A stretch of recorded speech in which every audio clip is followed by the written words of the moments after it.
Hello, എല്ലാവർക്കും നമസ്കാരം. എല്ലാവർക്കും പുതിയൊരു വീഡിയോയിലേക്ക് സ്വാഗതം. അങ്ങനെ ഇത്തിരി നേരം വൈകിട്ടാണ് എഴുന്നേറ്റത്. നല്ല വെളിച്ചൊക്കെ വീണിട്ടുണ്ട്. അപ്പുറത്തെ വീട്ടുകാരൊക്കെ 5 മണിക്ക് എഴുന്നേൽക്കണവരാണ് കേട്ടോ. ഞാനിപ്പോൾ തലേദിവസം നേരം വൈകി എടുക്കുമ്പോൾ ഇപ്പോൾ നമുക്ക് പെയിൻ്റ് അടിക്കല്ലേ, അപ്പോൾ അടുക്കള പെയിൻ്റ് അടിച്ചുകൊണ്ടിരിക്കുകയാണ്. അപ്പോൾ അത് ഓരോ നേരം തിരിച്ച് അപ്പോൾ അതിന് നല്ല പണിയുണ്ട്. അപ്പോൾ ചിലപ്പോൾ നമുക്ക് നേരത്തിനൊന്നും കിടക്കാൻ പറ്റിയെന്ന് വരില്ല കേട്ടോ. അപ്പോൾ അതുകൊണ്ട് നേരം വെളുക്കുമ്പോൾ ഇത്തിരി വൈകുകയൊക്കെ ചെയ്യും. പിന്നെ ഇന്ന് ചേട്ടൻ ജോലിക്ക് പോകാത്ത കാരണം അത്ര പ്രത്യേകതയൊന്നുമില്ല, അല്ല സ്പീഡിലൊന്നും ചെയ്യേണ്ട. അല്ലെങ്കിൽ ചേട്ടൻ 7 മണിയാകുമ്പോഴേക്കും ആവണ്ടേ. ഇതിപ്പോൾ എനിക്ക് 8 മണിയാകുമ്പോഴേക്കല്ലേ ആവണ്ടോ എന്നുള്ളൊരു ഇതിൽ ഞാൻ ആദ്യം തന്നെ ഒരു ചായ വയ്ക്കാമെന്ന് വെച്ചിട്ട് ആ ചായ അടുപ്പത്തേക്ക് വെച്ചു. ചോറ് വെച്ചേക്കാറുണ്ടല്ലോ, അതൊക്കെ എന്നും കാണുന്ന കൂട്ടുകാർക്ക് അറിയാവുന്നത് തന്നെയാണ്. അപ്പോൾ അത് ഇൻഡക്ഷനിൽ അപ്പം ഞാൻ നോക്കിയപ്പോൾ പാലില്ല. അപ്പോൾ വിചാരിച്ചാൽ പിന്നെ കട്ടൻ ചായ തന്നെ വെക്കാമെന്ന് വിചാരിച്ചു. പഞ്ചസാര ഫസ്റ്റ് തന്നെ ഇടാൻ വെച്ചാൽ ചായ കുറച്ചും കൂടെ ടേസ്റ്റ് ആയിരിക്കും കേട്ടോ. അങ്ങനെ ചോറ് എടുത്തുകൊണ്ട് അതൊന്ന് വാർത്ത് വയ്ക്കാമെന്ന് വിചാരിച്ചു. ചോറ് തലേദിവസം വെച്ചാൽ തന്നെ രാവിലെ എഴുന്നേൽക്കുമ്പോൾ ഭയങ്കര മനസ്സമാധാനമാണ് കേട്ടോ. പിന്നെ ഒരു മീൻകറിയൊക്കെ വെച്ച് പറയാനും ഇല്ല, നമുക്കതിനേക്കാളേറെ മനസ്സമാധാനമാണ്. ഇനിയിപ്പോൾ ഒന്നും ചെയ്യാൻ നേരമില്ലെങ്കിലും ഒരു കുഴപ്പമില്ലല്ലോ എന്നുള്ളൊരു സമാധാനം. അത് വിചാരിച്ചിട്ട് നമ്മളിങ്ങനെ കൂട്ടുകുടുംബത്തിൽ ജീവിക്കുന്നവർക്കൊന്നും അതങ്ങനെ പറ്റിയെന്ന് വരില്ല. എനിക്കും കുറേ കാലമൊന്നും പറ്റിയിരുന്നില്ല. ഇപ്പോഴൊക്കെയാണ് ഇങ്ങനെ ചെറിയ ചെറിയ സൂത്രങ്ങളൊക്കെ പറ്റുന്നത് കേട്ടോ. ഇടയ്ക്കൊക്കെ നമ്മുടെ ജീവിതത്തിൽ കുറച്ചൊക്കെ വേണ്ടേ. ഇത് സൂത്രം എന്നൊന്നും പറഞ്ഞുകൂടാ. ഞാൻ പറഞ്ഞില്ലേ, പെയിൻ്റ് അടി നടക്കണോണ്ട് നമ്മൾ കൂടുതൽ നേരം ഉറക്കൊഴിക്കുന്നതുകൊണ്ടും ഒക്കെ രാവിലെ ആകുമ്പോഴാവും കൂടുതൽ ക്ഷീണം. അപ്പോൾ അതുകൊണ്ടാണ്. അപ്പോൾ അതങ്ങനെ ഞാൻ വിചാരിച്ചു പയറും കടലയും അങ്ങനത്തെ സാധനങ്ങളൊക്കെ ഇരിപ്പുണ്ട്, പക്ഷേ അതൊന്നും വെള്ളത്തിലിട്ടിട്ടില്ല. അപ്പോൾ പിന്നെ അതെടുക്കണ്ടെന്ന് വിചാരിച്ചു. ഞാൻ കടല ഉപ്പുമാവ് ഉണ്ടാക്കാമെന്ന് വിചാരിച്ചിട്ടുണ്ടായിരുന്നു. അത് നടന്നില്ല കേട്ടോ, കടല വെള്ളത്തിലിടാത്ത കാരണം. അപ്പം ഞാൻ ചേട്ടനോട് പറഞ്ഞു ഇനി പപ്പായ ഉപ്പേരിച്ചിട്ട് മോര് മുളകിടാമെന്ന് വിചാരിച്ചു. അങ്ങനെ അപ്പോൾ പപ്പായ വേകുമ്പോൾ വേഗം വേവുമല്ലോ. എനിക്ക് ശരിക്കും പറയാൻ വെച്ചാൽ പപ്പായ കുക്കറിൽ വേവിച്ചിട്ട് കാച്ചെടുക്കണതാണ് കുറച്ചും കൂടി ടേസ്റ്റ് തോന്നുന്നുണ്ട്. ഇന്ന് ഞാൻ മറ്റേ രീതിയിലാണ് വെച്ചത് കേട്ടോ. അപ്പോൾ ആദ്യം പൊട്ടിച്ചപ്പോൾ എനിക്കത് ഭയങ്കര ചെറുതായിട്ട് തോന്നി. അപ്പോൾ ഒരെണ്ണം കൂടി പൊട്ടിച്ചോന്ന് പറഞ്ഞങ്ങാട്ട് അങ്ങനെ വലുത് ഒരെണ്ണം കൂടി പൊട്ടിച്ചെടുത്തു. അപ്പോൾ ഒരെണ്ണം തന്നെ കറി വെച്ചോളൂ കേട്ടോ, കറിയല്ല ഉപ്പേരി. ഈ തൃശ്ശൂർക്കാർക്ക് മെഴുക്കുപരട്ടിയും തോരനും ഒക്കെ ഉപ്പേരി തന്നെയാണ്. എന്നാലും പിന്നെ ഇപ്പം നമ്മൾ യൂട്യൂബ് കണ്ട് അങ്ങനെ അതിൻ്റെ വ്യത്യാസം അറിയാവുന്നതുകൊണ്ട് ഇന്ന് വയ്ക്കുന്നത് മെഴുക്ക് പരട്ടി കേട്ടോ. അപ്പോൾ അങ്ങനെ അവിടെ മയിലൊക്കെ നിൽക്കുന്നുണ്ട്, അതിനൊക്കെ നോക്കി. നമ്മളപ്പുറത്ത് ആ വെള്ള കളറിൽ കാണുന്നത് നമ്മുടെ ചേട്ടൻ്റെ ഒരു വീടാണ് കേട്ടോ. അറിയാത്തവർക്ക് വേണ്ടി പറഞ്ഞാൽ ഇപ്പോൾ കുറേ സബ്സ്ക്രൈബേഴ്സൊക്കെ കൂടുതൽ വന്നിട്ടുണ്ട്. അപ്പോൾ അവരോട് ഒക്കെ പറയാൻ വേണ്ടിയിട്ടാണ്, അറിയാൻ വേണ്ടിയിട്ടാണ് കേട്ടോ. അപ്പോൾ അതാ കട്ടൻ ചായ അങ്ങനെ റെഡി ആയിട്ടുണ്ടായിരുന്നു. അതെടുത്ത് അങ്ങനെ കുടിച്ചു. ചെറിയൊരു തണുപ്പുണ്ട്, നല്ല അത്യാവശ്യം ഒരു മഞ്ഞുണ്ട്. നമുക്കൊരു 6:30 സമയത്തൊക്കെ ഇങ്ങനെ ഇരുന്ന് ചായ കുടിക്കാൻ നല്ല രസമല്ലേ. അങ്ങനെ ഞാൻ ആ ചൂട് കട്ടൻ ചായ അവിടെ ഇരുന്ന് അങ്ങനെ ഊതി അങ്ങനെ കുറച്ച് നേരം കുടിച്ച് ഒത്തിലിരുന്നു. പിന്നെ അത് കഴിഞ്ഞ് നേരെ അകത്തേക്ക് കയറി പപ്പായേനെ മുറിച്ച് ആദ്യം തോലൊക്കെ ചെത്തി റെഡിയാക്കി. അപ്പോൾ അതാ മൊറൊക്കെ പുതിയത് വാങ്ങിച്ചിട്ടുണ്ട് കേട്ടോ. അപ്പോൾ എല്ലാ പെയിൻറ്റിങ്ങും ഒക്കെ കഴിഞ്ഞിട്ട് എല്ലാതും പുതിയതാക്കാമെന്ന് വിചാരിച്ചിട്ടാണ് എടുക്കാത്തത്. അപ്പം അങ്ങനെ അതൊക്കെ മുറിച്ച് തോലൊക്കെ മുറിച്ച് കളഞ്ഞ് പുറത്തേക്ക് കളഞ്ഞതിന് ശേഷം ദാഗത്ത് വന്നിരുന്ന് ഞാനത് അരിഞ്ഞു. എനിക്കിങ്ങനെ താഴെ ഇരുന്ന് കഷ്ണങ്ങൾ അരിയാനാണ് കൂടുതൽ ഇഷ്ടം കേട്ടോ.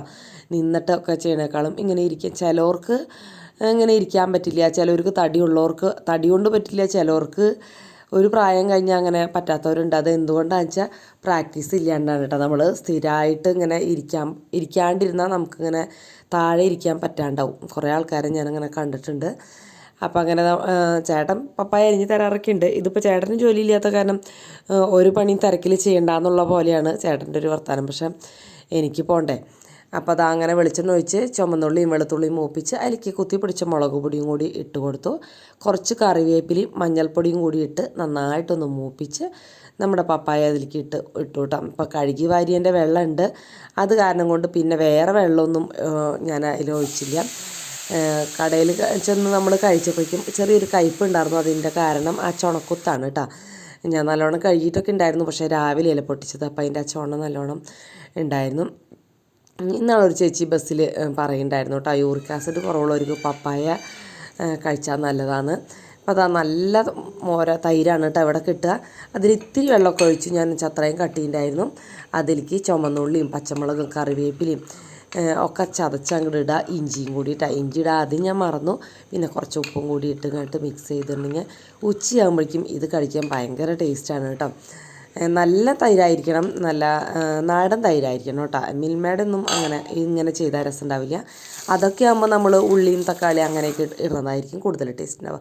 നമ്മുടെ ചെടികളൊക്കെ ഇതാ വളർന്ന് നല്ല ഭംഗിയായിട്ടുണ്ട്. ഗാർഡൻ സെറ്റ് ചെയ്യാറാകുമ്പോഴേക്കും അവരൊക്കെ നല്ല ഉഷാറാവും കേട്ടോ. വീട് സെറ്റിങ് കഴിഞ്ഞിട്ട് വേണ്ടേ ഗാർഡൻ സെറ്റിങ്.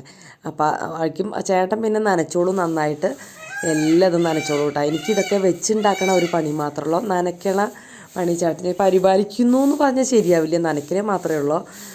പറിച്ച് നടണമെങ്കിലും അങ്ങനത്തെ കാര്യങ്ങളൊക്കെ ചെയ്യണമെങ്കിൽ ഞാൻ തന്നെ ചെയ്യണം, പക്ഷെ നനച്ചോളും.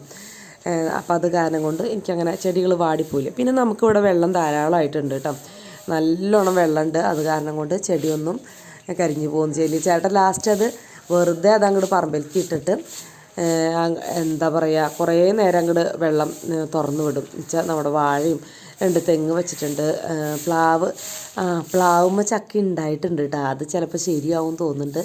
അത് ഞാൻ കാണിച്ചു തന്നില്ല അല്ലേ കൂട്ടുകാർക്ക്. അത് ഞാൻ അടുത്ത വീഡിയോയിൽ എങ്ങാനും ഓർക്കുകയാണെങ്കിൽ കാണിക്കുക. ചിലപ്പോൾ ഈ ഷൂട്ട് ചെയ്യുമ്പോഴേ അത് മറന്നങ്ങോട്ട് പോകും. ഈ പൂക്കളുള്ള ചെടികളൊക്കെ നമ്മൾ നടക്കണ വഴിയിലേക്ക് ഇങ്ങോട്ട് നീങ്ങി തുടങ്ങി. പക്ഷെ അത് പറിച്ച് കളയാൻ എനിക്ക് ഇഷ്ടമില്ല കേട്ടോ. പക്ഷെ പൂക്കളല്ലേ നിൽക്കണത്. അത്യാവശ്യം ചെടികൾ നമ്മളോട് ഉണ്ട്, പക്ഷെ അറേഞ്ച് ചെയ്ത് വയ്ക്കാത്തതിൻ്റെ ഒരു ഭംഗികേടുണ്ട് കേട്ടോ.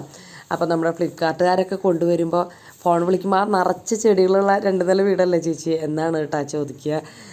അതാണ് അവരുടെ അടയാളം, നിറയെ ചെടികളുള്ള വീട്. അങ്ങനെ ഇതൊക്കെ ആക്കി കഴിഞ്ഞപ്പോൾ ഞാൻ ചാമ്പയ്ക്കമ്മ മുട്ടിട്ടുണ്ടായിരുന്നു, പൂവിട്ടിട്ടുണ്ട്. ഇത് നാത്തും കൊണ്ടു തന്നതായിരുന്നു കേട്ടോ നമുക്ക് ഈ ചാമ്പ. അത് 2-3 വർഷമായി വെച്ചിരിക്കണം, നാടൻ ചാമ്പ തന്നെയാണ്. അപ്പോൾ എങ്ങനെയുണ്ട് എന്തോന്നൊന്നും അറിയില്ല. അപ്പം അങ്ങനെ ഞങ്ങളെന്നും പറയും ചാമ്പ പൂക്കണില്ലല്ലോ എന്ന് പറഞ്ഞ് അങ്ങനെ ചാമ്പ പൂത്തു കേട്ടോ. ഇനി ഇത് ഉണ്ടാക്കാനും അച്ചാറിടാനും വൈനിടാനൊക്കെ ചെയ്യാമല്ലോ നമുക്ക്, കുറേ ഉണ്ടാവുകയാണെങ്കിൽ. ഉണ്ടാവുമെന്ന് വിചാരിക്കുക. നമ്മൾ ശുശ്രൂഷിക്കുമ്പോൾ എന്തായാലും നമുക്ക് ഫലം തരാണ്ടിരിക്കുക അവർക്ക് പറ്റില്ലല്ലോ. അവിടെ ചീരയൊക്കെ ഉണ്ട് കേട്ടോ, കാടായി. ഇനി അതൊക്കെ വെട്ടി ഒതുക്കണം. ഇതൊക്കെ കഴിഞ്ഞ് ഞാൻ മുറ്റടിച്ച് ഒക്കെ വന്നപ്പോഴേക്കും നമ്മുടെ മെഴുക്ക് പറ്റി അങ്ങനെ റെഡി ആയിട്ടുണ്ട്. ഈ മെഴുക്ക് പറ്റി ഉണ്ടല്ലോ ഇങ്ങനെ വെക്കുമ്പോൾ ഭയങ്കര ചുവന്ന കളറായിരിക്കും, എനിക്കത് അത്ര ഇഷ്ടമില്ല കേട്ടോ. എനിക്കൊരു ചെറിയൊരു മഞ്ഞ കളറോട് കൂടി ഇരിക്കുന്നതാണ് ഇഷ്ടം. ശ്രീകുട്ടനാണ് ഇത് ഭയങ്കര ഇഷ്ടം. അങ്ങനെ വൈകുന്നേരം വന്നപ്പോൾ നമ്മുടെ വീട്ടിൽ ആദ്യത്തിൻ്റെ മുറിയിലേക്കും കൂടി ജനലേര അവിടെ ആ കമ്പി ഇടാനുണ്ട്, അതായത് കർട്ടൻ്റെ. അപ്പോൾ അതും കൂടി വാങ്ങിക്കണമായിരുന്നു. അപ്പോൾ തന്നെ പോയി വാങ്ങിക്കാൻ പറ്റില്ല, അത് 5:30 വരെയുള്ളൂ. അപ്പോൾ ചേട്ടൻ അത് വാങ്ങിച്ച് അവിടെ നിന്നു. ഞാനും കൂടി കൈ പിടിച്ച് കൊണ്ടുവന്നു. അവിടെയൊക്കെ ഷൂട്ട് ചെയ്യാൻ നേരത്ത് ഞാൻ മറന്നു പോയിന്നേ. അടുക്കള ചേട്ടൻ സ്റ്റോർ റൂം പെയിൻ്റ് അടി ആയിരുന്നു ഇന്ന്. അപ്പോൾ അത് അടുക്കള ഈ ഒരു പരുവത്തിലാണ് ഞാൻ വരുമ്പോൾ കിടക്കണത്. ഇതിന്ന് എല്ലാതും ഒതുക്കുമെന്ന് ചോദിച്ചാൽ എനിക്കറിയില്ല. ഞാൻ പറ്റിയാൽ ഒതുക്കും, പറ്റിയില്ലെങ്കിൽ ഒതുക്കില്ല. അവിടെ എന്തായാലും പെയിൻ്റ് അടിച്ച് കഴിഞ്ഞല്ലോ. വെള്ളിയാഴ്ച നമ്മുടെ കിച്ചൺ മേക്ക് ഓവർ മാത്രമല്ല കേട്ടോ, കുറച്ചും കൂടിയും കാര്യങ്ങൾ ഉൾപ്പെടുത്തിക്കൊണ്ടുള്ളൊരു വീഡിയോ വരും. മേക്ക് ഓവർ കണ്ട് മടുത്തൂലേ. അപ്പം ഇനി ഞാൻ ആദ്യത്തിൻ്റെ റൂമൊക്കെ മേക്ക് ഓവർ ഒക്കെ എടുത്തിട്ട് ഹോം ടൂറായിട്ട് തിങ്കളാഴ്ച വരാൻ പറ്റും എന്ന് ഞാൻ വിചാരിക്കുന്നു കേട്ടോ.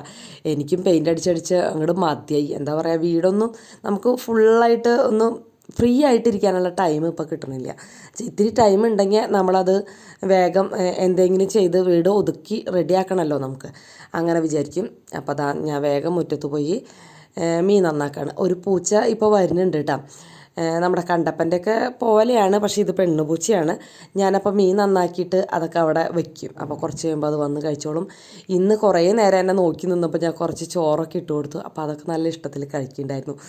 അങ്ങനെ പൂച്ചകളുള്ള ഉണ്ടായിരുന്ന കാരണം എന്തുകൊണ്ടാണെന്നറിയില്ല, വീണ്ടും പൂച്ചകൾ വന്നു കൂടുന്നുണ്ട്. പൂച്ചകളൊക്കെ വരുന്നത് ഇത്തിരി നല്ലതൊക്കെ തന്നെയാണ് അല്ലേ നമ്മുടെ വീട്ടിലേക്ക്. പിന്നെ ഇവിടെ പാമ്പൊക്കെ ഉണ്ടാകുമ്പോൾ പൂച്ചകൾ നല്ലതാണ് കേട്ടോ നമ്മുടെ മുറ്റത്ത് ഉണ്ടാവുന്നത്. പിന്നെ വാഷിംഗ് മെഷീൻ അങ്ങോട്ട് നീക്കിയിട്ട്, വാഷിംഗ് മെഷീനൊക്കെ ഒരു പരുവായിട്ടുണ്ട്. ആങ്ങളേരെ കല്യാണം കഴിഞ്ഞിട്ട് തന്നതാണ്, നമുക്ക് ഗിഫ്റ്റ് ചെയ്തതാണ് ഈ വാഷിംഗ് മെഷീൻ കേട്ടോ. 5-8 വർഷമായിട്ടുണ്ട്.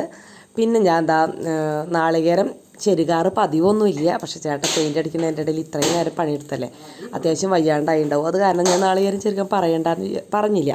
ഞാൻ തന്നെ നാളികേരം ഉടച്ച് അതങ്ങോട്ട് ചെരുകി. അല്ലെങ്കിൽ പിന്നെ ഈ ഒരു ജോലി ചേട്ടൻ്റെ കുത്തകയാണ്, ഞാനത് ചെയ്യാറേ ഇല്ല. പിന്നെ എനിക്കങ്ങനെ തണ്ടൽ വേദനിക്കും കേട്ടോ നാളികേരം ചെരുക്കുമ്പോൾ, അതുകൊണ്ടാണ്.